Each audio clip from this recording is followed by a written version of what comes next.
vemos qué espacio político o qué mirada tiene cada uno, pero son cosas separadas. Y ya que estamos en estos temas, aprovechamos para saludar. Ahora en un rato les voy a contar los aumentos que se vienen para este comienzo de 2026, para que lo tengamos bien presente, pero antes de eso quiero saludar a Guillermo Robledo, que es director del Observatorio de la Riqueza Padre Arrupé, que está en línea con nosotros. Guillermo, ¿cómo estás? Acá Nicolás Márcico y el equipo de la Radio de las Madres te saluda. Hola, ¿qué tal? Buenos días, Nicolás. Saludos a toda la gente de la radio y a la gente que nos está escuchando. Buen comienzo de año, Guillermo. Igualmente. Para vos y para el equipo ahí del Observatorio. Guillermo, te pregunto, porque difundieron una información en las últimas horas sobre unas cartas que le van a mandar al Papa, y que a partir de eso también esto tiene que ver, porque veníamos hablando de lo económico a lo largo del programa de hoy bastante, de cómo también muchas cosas que van pasando por imposición de, por ejemplo, este actual gobierno en nuestro país, tienen que ver también con la mirada económica, pero ustedes ahí difunden que van a hacer el envío de estos documentos a tanto al Papa León XIV, ¿no? Como a los presidentes de los bancos centrales de todo el mundo. Y el dato tiene que ver justamente con ponerle como ciertos límites, ¿no? A la riqueza que muchas veces va en detrimento de la calidad de vida del resto. Sí, es correcto, es como vos decís, las estamos terminando. Durante enero las vamos a hacer llegar tanto al Papa León XIV como a todos los presidentes de los bancos en sus respectivos idiomas, ¿no? O por lo menos en 3 o 4 idiomas traducidos. Uh-huh. Vos sabés que nosotros nacimos del Movimiento Nacional de Empresas Recuperadas de la Argentina y la relación que tenía con el Papa Francisco, y él ahí nos habilitó, ni bien surgió como Papa, nos dijo que sí a una propuesta que le llevamos de hacer un observatorio de la riqueza, ¿no? En base a sus encíclicas y demás. O sea que vamos a cumplir, justamente con motivo de los 10 años que vamos a cumplir ahora en febrero del 2026, en que nos dio esa misión y nos bendijo en esa función, que trabajemos fuera de la estructura eclesial, digamos.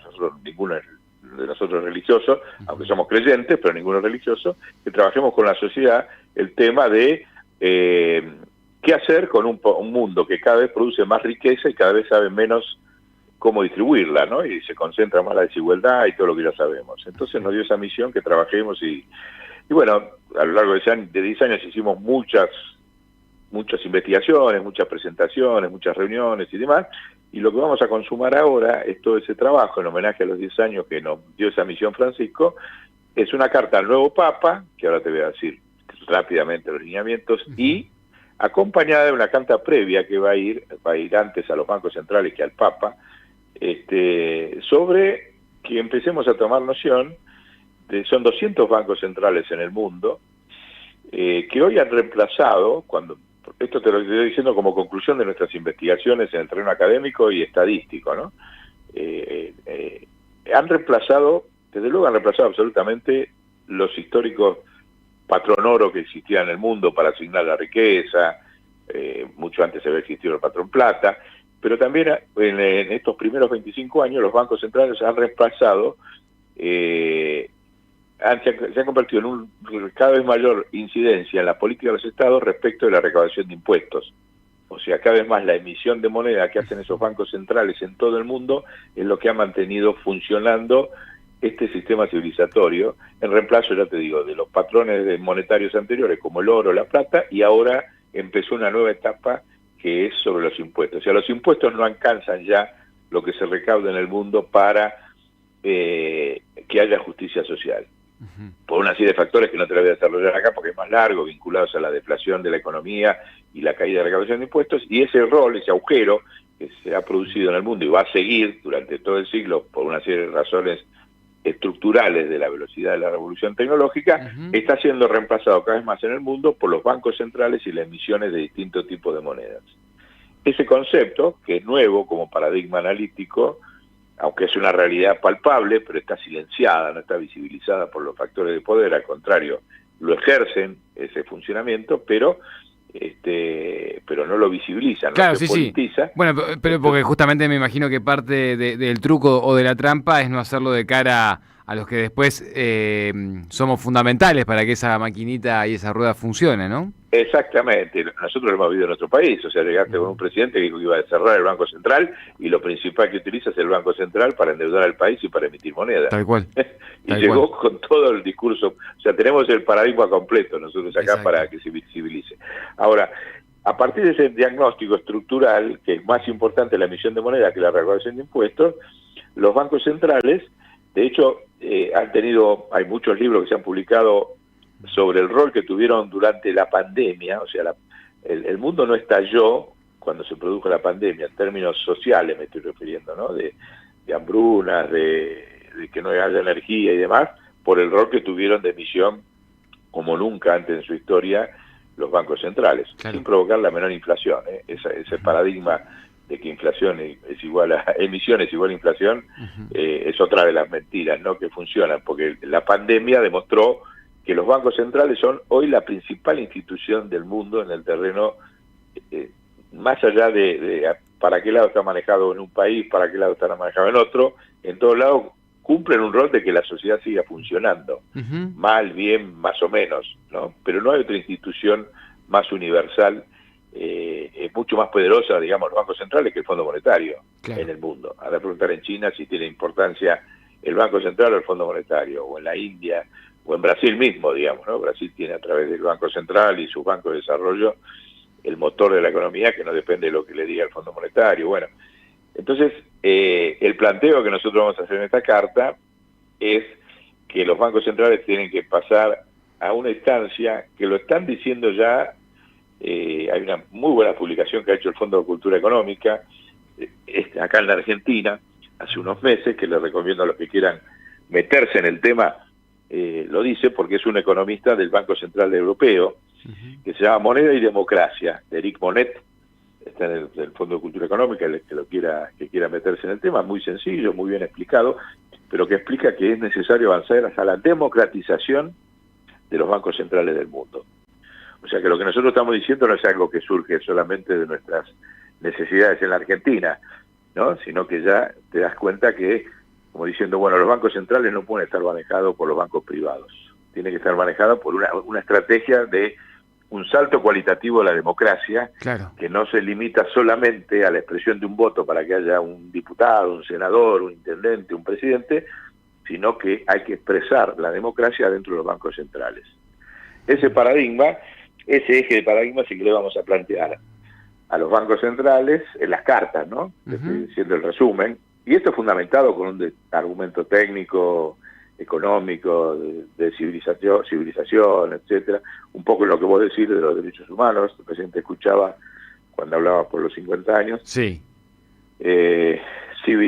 Meter los derechos humanos adentro de los bancos centrales nos parece un salto cualitativo total. Algo hizo el último presidente de Cristina en el Banco Central, pero hay que darle una proyección para el siglo a ese tema, ¿no? O sea, la moneda, la emisión de la moneda es lo que te define si una sociedad es justa o no injusta en esta nueva realidad del siglo XXI. Y entonces unir ese planteo, proponerle de que empiecen ese debate los bancos centrales y que el Papa, porque por eso plantear estos términos con el ahí te iba a preguntar justamente la participación del Papa y o del Vaticano, ¿no? También en este sentido, ¿cuál es el margen, ¿no?, o lo que puede llegar a empujar, Rodolfo, esa institución? Mirá, ahí nosotros le hacemos también una propuesta un poco disruptiva al Papa. A ver, contame eso. Nosotros acompañamos la circulación viste que nosotros tenemos un programa Nuevo Poder, ¿no?, en Radio Con Aguante, semanal, y ahí en el último programa del año insinuamos algunos alineamientos de estos. Es el siguiente: todos sabemos que el Papa tiene dos cabezas, o sea, el Vaticano tiene dos cabezas, tiene la Iglesia y el Vaticano. Claro. La Iglesia es la institución religiosa y el Vaticano es un Estado, como cualquier otro Estado. De hecho, los nuncios que están en todos los países del mundo, que nadie los conoce, pero son los embajadores del Vaticano, ¿no? Que son religiosos, digamos, ¿no? Pero que responden a las políticas de Estado del Vaticano, ¿no? A la cuestión de la Iglesia como institución en cuanto a sus... Entonces, esa doble función que tiene el Vaticano, nosotros creemos que la parte del Estado Vaticano está subutilizada. O sea, los nuncios están subutilizados en el mundo. Claro, es como parecen los comuneros porteños, ¿no? Que están, pero no sabemos bien quiénes son, de qué laburo hacen, una cosa medio así difusa, claro. Exactamente. Para que se entienda así como clarito, claro, sí. Me diste una analogía excelente para promover el tema. Ahí te dejé la analogía, dale. Sí, genial. Para hacerlo bien local, digamos, ¿no? Exacto, claro. Claro. ¿Entendés? Si vos me decís, y el nuncio tiene un poder, te digo, porque nosotros, Francisco, cuando nosotros le llevamos una serie de iniciativas a raíz del observatorio, nos dijo, esos son excelentes, vayan a hablarlo con los nuncios. Claro. Como diciendo, nos trasciende las propuestas. Nosotros le llevamos una serie de propuestas de hacer 3 convenciones nuevas en las Naciones Unidas para este tema de otro tipo de circulación de la riqueza.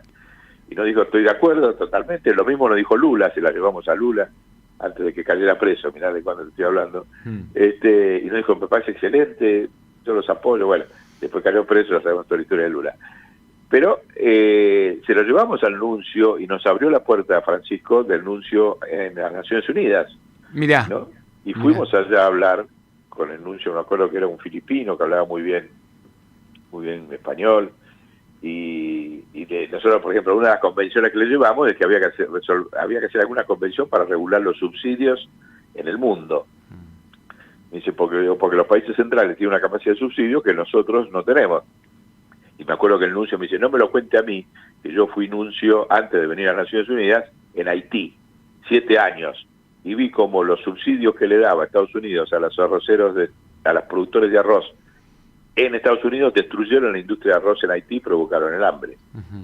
Así me lo dijo el nuncio cara a cara. Mirá. Así que coincido totalmente. Ahora, ¿cuál es el problema que tenemos? Me dice. El Vaticano, en las Naciones Unidas, es observador. Los nuncios hacen buenas descripciones y tienen mucha noción de lo que genera la hambruna en el mundo, de cómo juegan los poderes. Eso lo tienen clarísimo, eso está perfecto. En 15 minutos, como diciendo, claro, lo que usted dice es muy interesante, coincidimos, yo lo viví todo. Dice, pero el problema es que nosotros en las Naciones Unidas somos observadores nada más. Claro. No tenemos voz ni voto. Claro.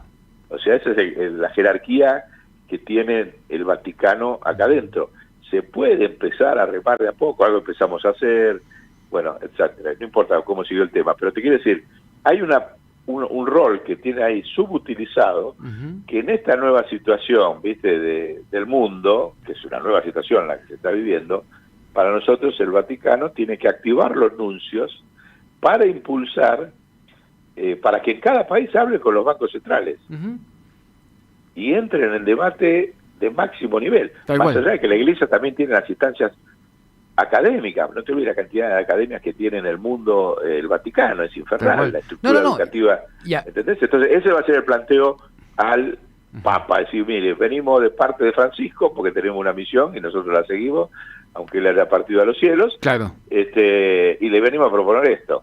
Eso es, en síntesis, te estoy dando la primicia, lo que todavía no le llegó a ninguno de los dos, ¿no? Es un datazo. Si querés llamarlo al Papa y decirle, mira, acá le voy a llegar, a ver qué opina. León, con algún enviado o algún argentino allá que nos represente, que sepa, que vaya sabiendo que la cosa va de acá, podemos cortar esta parte y moverlo para que se vaya adelantando a esa reunión. Guillermo, muy interesante, es lo que nos acabas de contar, lo de la iniciativa también, por supuesto, y bueno, también tiene que ver justamente con enmarcar un poco los debates de estos tiempos, porque no sabemos bien hacia dónde va o cómo va a resolver, mejor dicho, los desafíos actuales y futuros el mundo en general, ¿no? A través del intercambio económico, a través del rol de los estados. Así que me parece que también un poco esto que contabas viene a plantear todo eso. Te mandamos un abrazo grande, feliz comienzo de año para vos y la seguimos, ya hacernos llegar la información a medida que avance cuando quieras. Y cuando esté la posibilidad del encuentro con el Papa León XIV. Muchas gracias por llamar y desde luego te mando enseguida que presentemos formalmente estas 2 cartas, te las envío ahí a la producción para que las divulguen. Por favor, Guillermo. Muchas gracias. Un abrazo a todos. Abrazo grande y felicidades. Ahí estaba Guillermo Robledo, director del Observatorio de la Riqueza Padre Arrupé, uno de los hombres que ha tenido la suerte de contactar y también de trabajar